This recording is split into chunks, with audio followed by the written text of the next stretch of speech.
नमस्कार. मी डॉक्टर संजय मनकर्णिका लक्ष्मण पाठक सरलशास्त्र या चॅनलवर आपलं सहर्ष स्वागत करतोय. कसं असतं, मनुष्य जन्माला आल्यानंतर अनेक जणांचं सहाय्य आपल्याला घ्यावं लागतं. अनेक जण आपण आपलं पालन पोषण करत असतात. मुख्य गोष्ट, सर्वात जास्त जबाबदारी आपल्या माता पित्यांची असते. मग हे त्यांचं ऋण फेडण्यासाठी आपल्यावर काहीतरी जबाबदारी धर्मशास्त्राने टाकलेली आहे. फक्त माता पित्यांचंच ऋण नाही, तर समाजाचं सुद्धा ऋण फेडण्याची जबाबदारी आपल्यावर शास्त्राने सांगितलेली आहे. आणि ही ऋण फेडण्याची जी संधी आहे ही भाद्रपद वद्य प्रतिपदा ते अमावस्या ह्या पंधरवाड्यामध्ये ती संधी आपल्याला मिळत असते. आणि जाणकार जे आहे, सुज्ञ व्यक्ती जे आहे, तर ती ही संधी गमवत नाही कधी. शास्त्राप्रमाणे धर्मशास्त्राने जे सांगितलंय त्या पद्धतीने सगळेजण करतात. मग असं काय आहे या पंधरवाड्यामध्ये?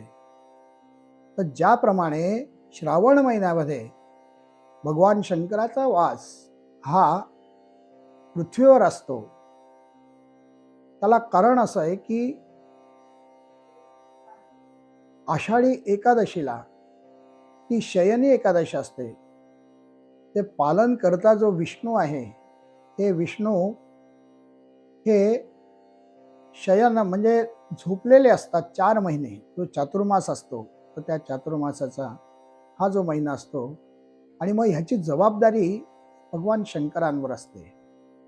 शंकरावरती झाली की मग त्याच्यानंतर भाद्रपद शुद्ध पक्षामध्ये मग विघ्नेश्वर महागणपती जो आहे, त्या महागणपती सगळ्यांचं पालन पोषणाची जबाबदारी ते घेत असतात.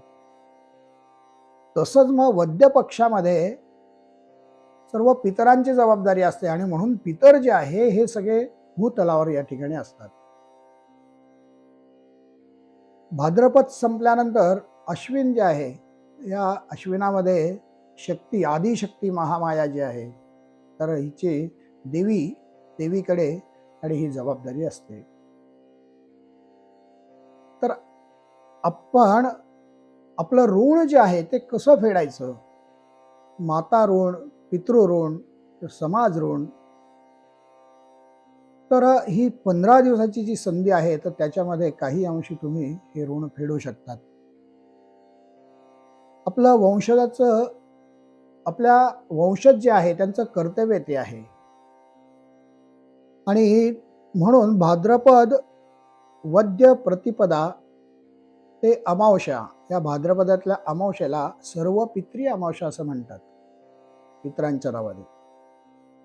मग याच्यासाठी काय आहे, तर हे 15 दिवस श्राद्ध कर्म करण्याचे दिवस आहे. 15 श्राद्ध म्हणजे काय, तर श्रद्धया क्रियते तत् श्राद्धम. जे श्रद्धेने केलं जातं त्याला श्राद्ध असं म्हणतात. श्रद्धा इथे महत्वाची आहे. आणि म्हणून पितरांविषयी आदर हा निर्माण होणं, नंतर दान धर्म, त्यांना संतोष होईल, पितरांना ज्याच्याने संतोष वाटेल, त्यांच्या आत्म्याला जो संतोष वाटेल, तर त्याच्यासाठी जे करणं म्हणजे श्राद्ध कर्म. बऱ्याच वेळेला काय होतं की श्राद्ध कर्म म्हणजे श्राद्ध म्हटलं की त्याच्यानंतर आपण सर्वसामान्य समज असा आहे की श्राद्ध म्हटलं की तर्पण आलं, पिंडदान आलं, या सगळ्या गोष्टी आहेत. पण धर्मशास्त्राला ह्या तर गोष्टी आवश्यक आहेतच, पण तेवढ्यापुरतं मर्यादित नाहीये. श्रद्धेने केलं जाणारं कार्य म्हणजे पितर हे संतोषित होण्यासाठी, आनंदित होण्यासाठी, प्रफुल्लित राहण्यासाठी जे कर्म आपण करतो ते श्राद्धामध्ये मोडतं. मग आता ते कर्म कोणतं? मग त्याच्यामध्ये त्यांच्याविषयी आदर, मनात भावना निर्माण होणं, त्याच्यानंतर त्यांच्या प्रित्यर्थ दान धर्म करणं, नंतर असेच पद्धतीने त्यांना जे जे आवडत होतं त्या त्या गोष्टी सगळं आचरण करणं, याला सुद्धा श्राद्ध असं म्हणतात. आता वडिलांच्या मृत्यू तिथीला श्राद्ध आपण करतो. ते श्राद्ध कोणी करायचं, तर ज्येष्ठ पुत्राने करावं असं धर्मशास्त्रामध्ये म्हटलेलं आहे. ज्येष्ठ पुत्र पूर्वी 2, 3, 4, 5 अधिक संततीचं प्रमाण जे आहे ते अधिक होतं. पण ज्येष्ठाला नाही, तर मग त्याने म्हटलं की कनिष्ठ जो आहे, तर त्या कनिष्ठाने जर ज्येष्ठाला काही कामानिमित्त त्याचं जमत नसेल, तर कनिष्ठ पुत्राने त्यांचं श्राद्ध करावं असं सांगितलंय. त्यावेळेला एकत्र कुटुंब पद्धत असल्यामुळे ह्या गोष्टी सगळ्या शक्य होत्या. पण जसा जसा काळ बदलत गेला तसं विभक्तीकरण झालं, आणि विभक्तीकरण झाल्यामुळे मग त्याच्यानंतर स्थिती अशी निर्माण झाली की शास्त्राने तसं सांगूनच ठेवलेलं आहे की जर तुम्ही मग त्यावेळेला राहत नाही, जर तुम्ही तुमचे मन एक आहे, एकमत आहे, तोपर्यंत तुम्ही ज्येष्ठ पुत्रामध्ये सगळ्यांनी यायचं, त्या निमित्ताने त्यांना बरं वाटतं. पण अगदीच वादाचा प्रसंग असेल एखाद्या परिवारामध्ये, तर मग त्यांनी जसं त्यांची प्रॉपर्टी ही हिस्स्याने करतात, म्हणून त्यांनी ही सुद्धा जबाबदारी, हा सुद्धा आदर आणि हा श्राद्ध जे आहे हे श्राद्ध त्यांनी वेगळं करावं. फक्त 1 वर्षापर्यंत त्यांना विभक्त करता येत नाही. वर्ष श्राद्धपर्यंत त्यांनी सगळ्यांनी एकाच ठिकाणी ते श्राद्ध करणं गरजेचं असतं. आता हे श्राद्ध त्या तिथीला करायचं आहे ज्या तिथीला ते गेलेले आहेत. आणि श्राद्ध ज्यावेळेला त्यावेळेला पिंडदान आपल्याला करायचं असतं. आणि श्राद्ध आपण ज्यावेळेला करत असतो त्यावेळेला मृत आत्मा जो आहे हा वासनामय कोशामध्ये त्या ठिकाणी उपस्थित असतो. आणि असा सगळीकडे समज आहे, आणि तो आत्मा उपस्थित असल्यामुळे माता त्यांना श्राद्ध करत असताना पितामह, प्रपितामह, माता, मातामह, प्रमातामह, पितृव्य म्हणजे काका, म्हणजे वडिलांचे वडील आजोबा पंजोबा, आई आजी पणजी, इकडे आईचे वडील आजोबा पंजा, आईची आई आजोबा आणि पंजोबा, आईची आई आजी आणि पणजी. त्याच्यानंतर इकडे काका, सर्व काका, इकडे मामा आईच्या गोत्राचे, त्याच्यानंतर इकडे आत्या आणि या बाजूला मावशी,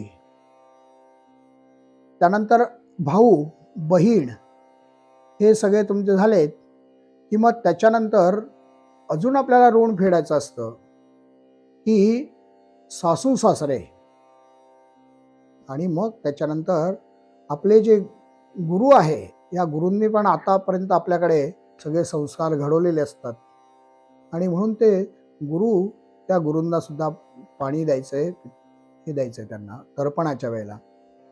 त्याच्यानंतर आप्तेष्ट, जे आप्तेष्ट आहे त्यांना द्यायचंय, त्यांचं स्मरण करायचंय, त्यांना पाणी द्यायचंय. त्याच्यानंतर ज्यांना कोणी नाही आहे, ज्यांना कोणी पाणी देत नाही आहे, अशा सगळ्यांना पाणी द्यायचं आहे. महालया श्राद्ध, महालया याला पितृपक्षाला महालया पण म्हणतात, पण महालया श्राद्ध हे वेगळं आहे, ते आपण श्राद्धांच्या प्रकारामध्ये पाहणार आहोत. त्याला महालया असं म्हणतात. आता याच्यामध्ये विशेष असं आहे की ज्यांचा मृत्यू कसा झालेला आहे आणि त्याच्यानुसार त्यांचं श्राद्ध कधी करावं हे आहे. ज्यांचा शस्त्रघाताने, शस्त्रप्रहाराने ज्याचा मृत्यू झालेला आहे, तर त्यांनी भाद्रपद वद्य चतुर्दशी या दिवशी त्यांनी श्राद्ध करावं. त्याला काही जण सावदस असं म्हणतात, तर त्या दिवशी त्यांचं श्राद्ध करावं. आणि अमावस्या पौर्णिमेला जे गेलेले आहेत, अमावस्या आणि पौर्णिमा याला जे गेलेले आहेत ना, तर त्यांनी अमावस्येला श्राद्ध करायचं आहे, सर्व पितृ अमावस्येला. आणि अधिक मासामध्ये जे गेलेले आहेत तर त्यांनी ज्या तिथीला ते गेलेले आहेत तर ती तिथी भाद्रपद वद्यामध्ये आली की त्या दिवशी त्यांनी करायचं आहे. आता अमावस्या आणि पौर्णिमा यांचं श्राद्ध एकाच दिवशी करायचं आहे. असं का करायचं? कारण पितृपक्षामध्ये पौर्णिमा येतच नाही. वद्य पक्ष असल्यामुळे पौर्णिमा येतच नाही. मग पौर्णिमेला जर श्राद्ध नाही केलं, पौर्णिमेला जे गेले मग त्यांचं श्राद्ध कधी करणार? आणि म्हणून ते सर्व पितृ अमावस्येला ते श्राद्ध करायचं आहे. मग सर्व पितृ अमावस्येला आणखीन काय आहे, तर ज्यांना तिथी माहिती नाही आहे, कधी गेले काय गेले हे माहिती नाही आहे. कारण बरेच जण असे असतात की ते निघून जातात घरातनं आणि वर्षानुवर्षे ते येत नाही. त्याच्यामध्ये काही दिलेलं आहे, त्यांनी शास्त्र दिलं आहे की अमुक दिवसापर्यंत जर ते नाही आले, इतक्या वर्षापर्यंत नाही आले, तर त्यांना मृत समजून त्यांच्या गोष्टी संस्कार त्यांच्यावर करायचे असतात. मग आशांचं जे श्राद्ध आहे ना, तर ते सर्व पितृ अमावस्येला करावं. आणि त्याच्यानंतर ब्रह्मपुराण जे आहे, या ब्रह्मपुराणामध्ये श्राद्ध त्यांनी जे म्हटलेलं आहे, तर श्राद्ध म्हणजे काय, तर पितरांना उद्देशून, म्हणजे त्यांना जे चांगलं वाटेल त्यांच्या हिताकरिता, पितरांच्या हितासाठी काय केलं पाहिजे, त्याच्यासाठी जे जे आपण करू, तर जे ते योग्य वेळेला करू, योग्य कालामध्ये आपण करू आणि योग्य ठिकाणी करू. सतपात्री व्यक्तींना आणि ब्राह्मणांना धर्मशास्त्रामध्ये सांगितलेल्या विधीला, त्या विधीनुसार श्रद्धापूर्वक जे दान दिलं जातं, तर त्याला श्राद्ध असं म्हटलं जातं. हे सर्व ब्रह्मपुराणामध्ये त्यांनी सांगितलंय. तर याच्यानंतर याज्ञवल्क ऋषी जे आहे, तर याज्ञवल्क ऋषींचं मत याच्याविषयी असं आहे की पितर म्हणजे श्राद्धाच्या देवता असतात.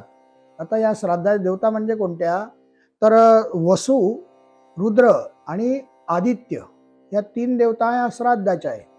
मग याज्ञवल्क ऋषींचं असं म्हणणं आहे की वसु, रुद्र आणि आदित्य श्राद्धाच्या योगाने हे जर संतुष्ट झालेत, त्यांच्या देवता, पितरांच्या देवता हे जर संतुष्ट झाले, तर मग आपल्या पूर्वजांना संतोष मिळतो. ते ह्या देवता त्यांना संतोष देतात, असं याज्ञवल्क ऋषींचं म्हणणं आहे. आणि म्हणून श्राद्ध जे आहे, ते श्राद्ध हे सगळ्यांनी त्याच्यासाठी करायचं असतं. आता याच्यामध्ये ऋग्वेदाची स्थिती अशी आहे की पितरांची शक्ती खूप असते, भयंकर शक्ती पितरांमध्ये असते. मग ती कोणती शक्ती असते, तर त्यांच्या अंगामध्ये जिवंत मनुष्याचं हित आणि अहित ह्या दोन्ही गोष्टी करण्याचं त्यांच्यामध्ये सामर्थ्य असतं, शक्ती खूप असते त्यांच्यामध्ये. मग तुम्ही बघतात की अनेकांना पितृदोष आहे, पितरांचे आशीर्वाद हे बरेच जण कोणी त्याचा उच्चार करत नाही की पितरांचे आशीर्वाद आम्हाला मिळाले, पण पितृदोषाचा उच्चार सगळीकडे होतो. काही असलं की तुम्हाला पितृदोष आहे, काही झालं की पितृदोष आहे. मग हे पितृदोष म्हणजे हे पितरांची शक्तीच तेवढी आहे की तुमच्या हातामध्ये सगळ्या गोष्टी आहे, तरी सुद्धा तुम्ही अडचणी देतात, काहीतरी गोष्टी घडतात. सगळ्या तुमच्या हातात, सर्व शक्ती तुमच्याकडे पैसा आहे, तुमच्याकडे बल आहे, शरीर, देह, यष्टी आहे, सगळ्या गोष्टी आहेत. पण मग तरी सुद्धा प्रतिकूल गोष्ट तुमच्यामध्ये का होते, तर हे जे आहे, तर पितरांची शक्ती या ठिकाणी तिचं कार्य ती करत असते. आणि म्हणून अशा प्रकारची कल्पना ही वेदांच्या काळामध्ये, म्हणजे ऋग्वेदामध्ये हे सगळं सांगितलेलं आहे. ऋग्वेदांच्या ऋग्वेदामध्ये म्हटले, वेदांच्या काळामध्ये ही अशी स्थिती होती त्यावेळेला. आणि म्हणून हिंदू धर्मानुसार आत्मा हा अमर आहे आणि हा अमर असल्यामुळे तो या ठिकाणी येऊ शकतो. या आत्म्याच्या काही आत्मा अमर आहे, तर मग जो आहे त्याच्या गरजा असतातच, त्याला गरजा आहेतच. मग ह्या पितर जे आहे यांच्या गरजा ज्या पूर्ण ते स्वतः करू शकत नाहीत, तर त्या गरजा पूर्ण करण्याची जबाबदारी आपल्या वंशजांची असते. त्यांचे जे वंशज आहे त्यांच्यावर असते, त्यांच्या नातेवाईकांवर असते. आणि म्हणून त्याला आत्मा हा प्रत्येक वेळेला त्या ठिकाणी उपस्थित असतो आणि उपस्थित राहून मग तो सगळ्यांना आशीर्वाद देतो. जसा पितृदोष असतो तर पितृछत्र सुद्धा असतं. मग हे पितृछत्र कोणावर असतं की जे सर्व ह्या श्राद्धाच्या ज्या देवता आहेत, वसु, रुद्र आणि आदित्य, यांना जे प्रसन्न ठेवतात श्राद्ध कर्म दान धर्म करून, तर त्यांना त्यांच्यावर पितरांचं छत्र असतं, पितरांची छाया त्यांच्यावर असते, शुभ छाया असते. आता श्राद्ध करायचं म्हणजे काय, तर श्राद्धाच्या कोणत्या प्रकारचं श्राद्ध करायचं? त्या श्राद्धाचे 25 प्रकार आहेत. त्या 25 प्रकारांमधलं पहिला जे आहे भाद्रपद वद्यामध्ये येणारं, पितृपक्षामध्ये येणारं, तर ते आहे अविधवा नवमी. अविधवा नवमी नावावरनं लक्षात येतं. अविधवा नवमी म्हणजे पती जिवंत असताना जी मृत झालेली आहे, तर ती म्हणजे सौभाग्यवती जर मृत झाली तर तिचं अविधवा नवमीला श्राद्ध करायचं असतं. त्या ठिकाणी सवाष्ण बोलावून आणि भोजन तिला द्यायचं असतं, तर्पण वगैरे सगळं झाल्यानंतर. नंतर अष्टका नावाचं श्राद्ध आहे. तर हे अष्टमीला करतात. कोणत्याही महिन्याच्या अष्टमीला हे करतात. असं काही नाही की भाद्रपदातच केलं पाहिजे, पितृपक्षात केलं असं नाहीये. ते कुठल्याही महिन्याच्या वद्य अष्टमीला, शुद्ध आणि वद्य दोन पक्ष आहे, तर वद्य अष्टमीला हे करत असतात. त्याच्यानंतर आत्मश्राद्ध. आत्मश्राद्ध ही स्थिती अशी असते की काही जण असे असतात की ज्याला कोणीही नाही आहे, तर अशा व्यक्ती काय करतात, त्या जाणकार असतात, त्या गयेला जातात आणि गया श्राद्ध त्या ठिकाणी करतात. मग हे श्राद्ध कोणतं असतं? आत्मश्राद्ध याला म्हणतात. आणि आत्मश्राद्ध करत असताना आत्मपिंड, स्वतः जिवंत असताना स्वतःचं पिंड द्यायचं. तो पिंड दिला की मग मोक्ष मिळत असतो.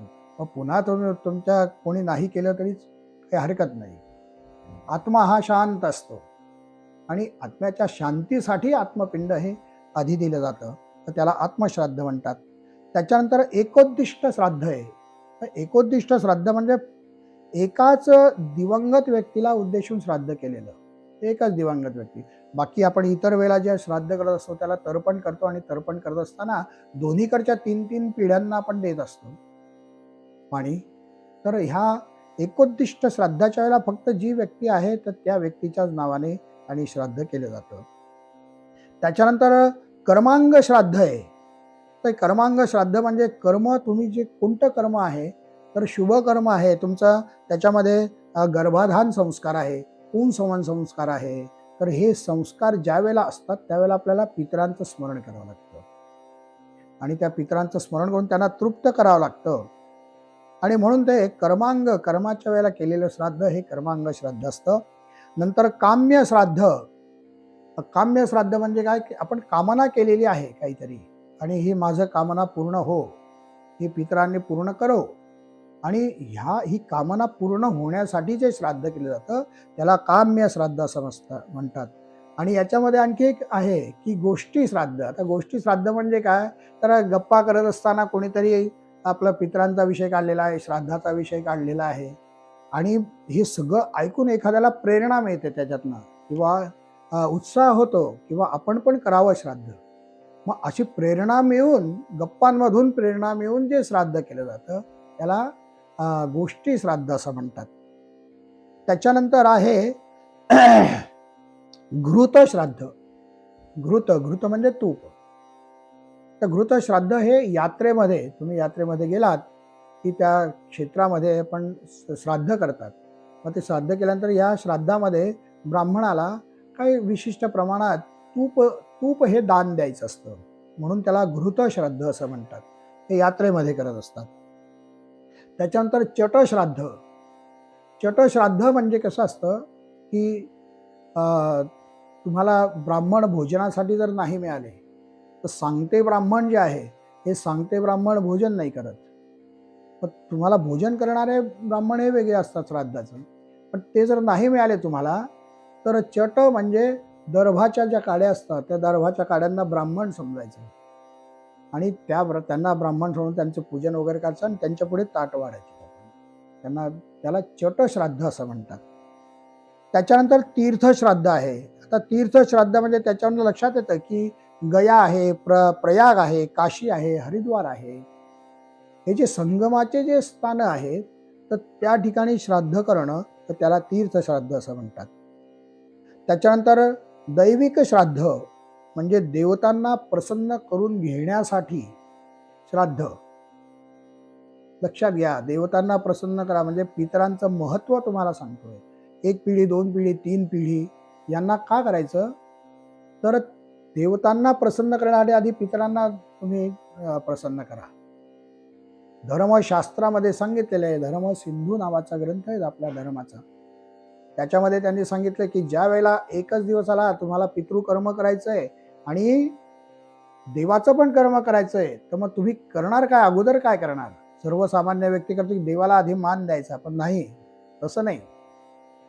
धर्मशास्त्राने सांगितलं की आधी पितरांचं तुम्ही कार्य करा आणि पितरांचं कार्य झाल्यानंतर तुम्ही दैवी कार्य करा. त्याला कारण आहे की देव हे देव आहे, ते क्षमाशील आहे, ते म्हणून ते देव आहे, म्हणून त्याला आपण देव मानतो. पण पितर जे आहे ते आपल्यातलेच पितर झालेले असतात, ते क्षमा नाही करत, ते लवकर कोपतात आणि म्हणून त्यांचं आधी करा. आणि हे श्राद्ध जे आहे हे दैविक श्राद्ध आपण त्याच्यासाठी करायचं असतं. आणि त्याच्यानंतर नवमिश्र नावाचं श्राद्ध आहे. तर नवमिश्र श्राद्ध हे काय असतं की मृत्यूनंतर 11व्या दिवसापासून 6 महिन्यापर्यंत हे केलं जातं. 11व्या दिवसापासून 6 महिन्यापर्यंत हे श्राद्ध केलं जातं मृत्यूच्या नंतर. त्याच्यानंतर पुढचं श्राद्ध आहे की नवश्राद्ध. आता नवश्राद्ध म्हणजे मृत्यूनंतर 10व्या 11व्या दिवशी केलं जाणारं श्राद्ध. 10व्या आणि 11व्या दिवशी. त्या पुढचं श्राद्ध आहे नांदी श्राद्ध. नांदी म्हणजे शुभ.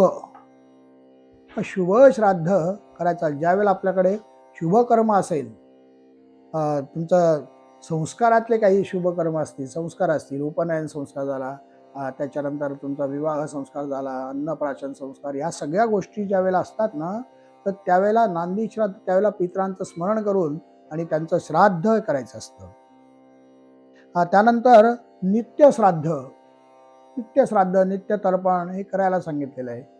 तर रोज तुम्ही पितरांची आठवण करा आणि रोज पितरांची आठवण करून त्यांचं ऋण फेडण्याचा प्रयत्न करा, त्यांचा आशीर्वाद मिळवा. त्याच्यानंतर नैमित्तिक श्राद्ध. नैमित्तिक श्राद्ध जे संवत्सरिक असतं ते श्राद्ध आणि ब्रह्मयज्ञाच्या वेळेला जे आपण करतो ते श्राद्ध. त्याच्यानंतर तुमचं पार्वण श्राद्ध. पार्वण श्राद्ध म्हणजे वडील किंवा आईचे 3 पार्वण, म्हणजे वडील, आजोबा आणि पंजोबा किंवा आई, आजी, पणजी यांचे 3 पार्वण, तर ते झालं पार्वण श्राद्ध. नंतर पुराण श्राद्ध. तर पुराण श्राद्ध म्हणजे कसं असतं की आपण त्याला काय म्हणतो, क्षयतिथी म्हणतो किंवा काही जणी ते पडतिथी असं म्हणतात. मग ह्याला पुराण श्राद्ध असं ह्या ग्रंथामध्ये त्याचा उल्लेख आहे की ते 1 वर्ष संपल्यानंतर जे प्रतिवार्षिक आपण म्हणतो, संवत्सरिक म्हणतो, तर ते श्राद्ध म्हणजे पुराण श्राद्ध. त्यानंतर पुष्टी श्राद्ध. आता पुष्टी श्राद्ध म्हणजे पुष्टी, देह म्हणजे शरीर जे आहे त्या शरीराचं स्वास्थ्य आणि धनाची पुष्टी, धनवृद्धी व्हावी म्हणून हे पुष्टी श्राद्ध केलं जातं. शरीर जे आहे त्या शरीराला बल मिळावं म्हणून श्राद्ध केलं जातं.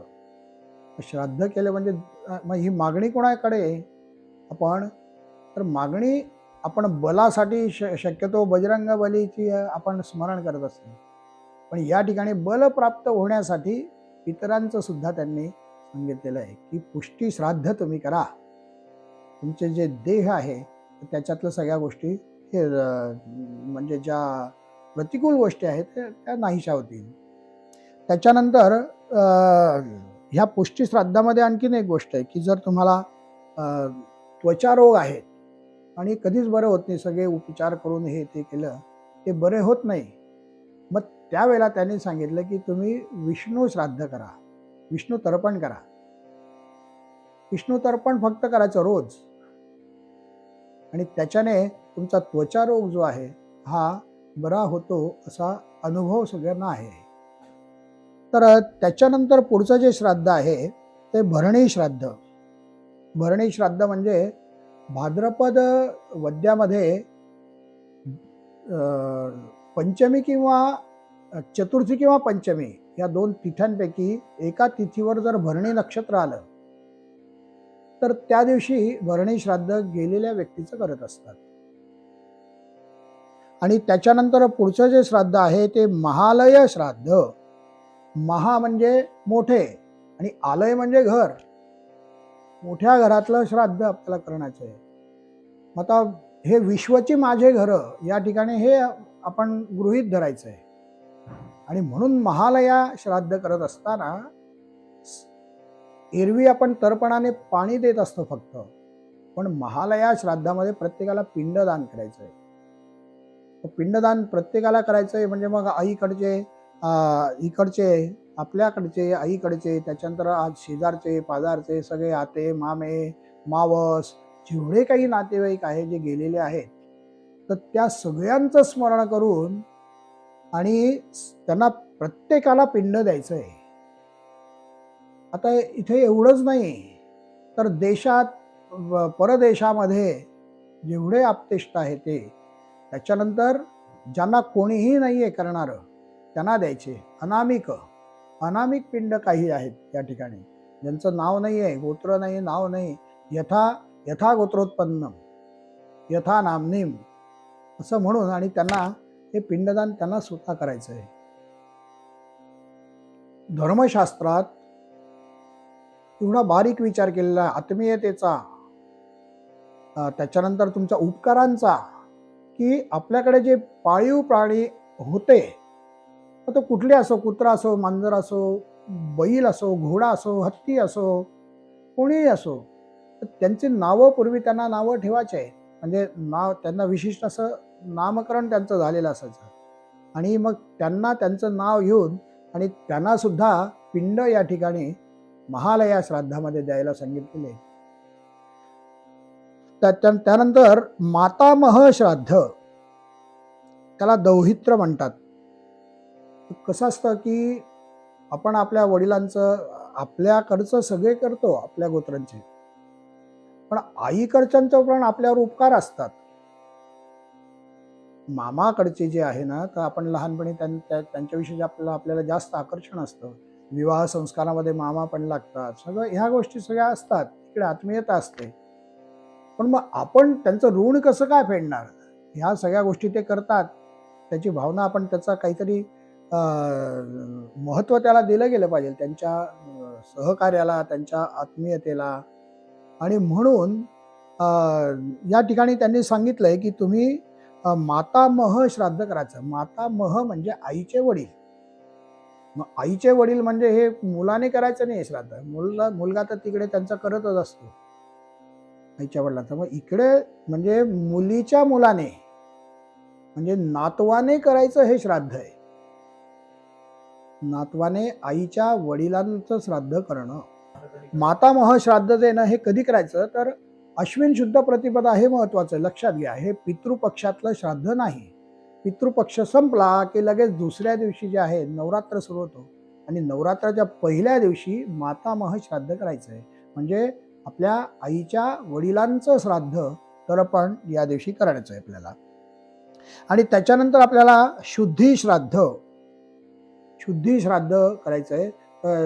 बघायचं आहे तर शुद्धी श्राद्ध म्हणजे एखाद्या पापापासून आपली मुक्ती, त्याचं प्रायश्चित्त आपल्याला घ्यायचं आहे. की आपल्याला एखाद्या पातकाची, आपण अमुक धर्माच्या विरुद्ध कार्य केलेलं आहे आणि त्याचं पाप आपण हे पापकर्म केलेलं आहे.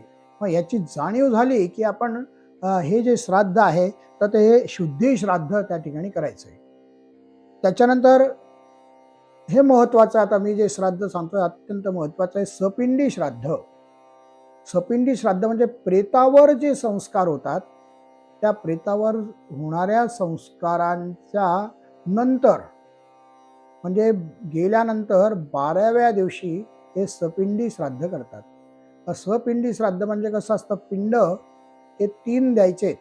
म्हणजे समजा वडील गेलेले असले तर आजोबा, पंजोबा आणि खापर पंजोबा ह्या 3 जणांचे पिंड हे 12व्या दिवशी देतात. आणि प्रेत जो आहे, हा प्रेताचा पिंड एका ठिकाणी देतात. तो असा लांबुळका असतो. तो लांबुळका जो पिंड आहे तो प्रेताचा पिंड. आणि जे 3 पिंड आहेत ते आजोबा, पंजोबा आणि खापर पंजोबा ह्या 3 पिंड. त्यांचं सर्व पूजन वगैरे शेवटच्या ग्रंथात सांगितल्याप्रमाणे सगळं झालं की मग त्याच्यानंतर ह्या जो प्रेताचा पिंड आहे या प्रेताचे 3 भाग केले जातात.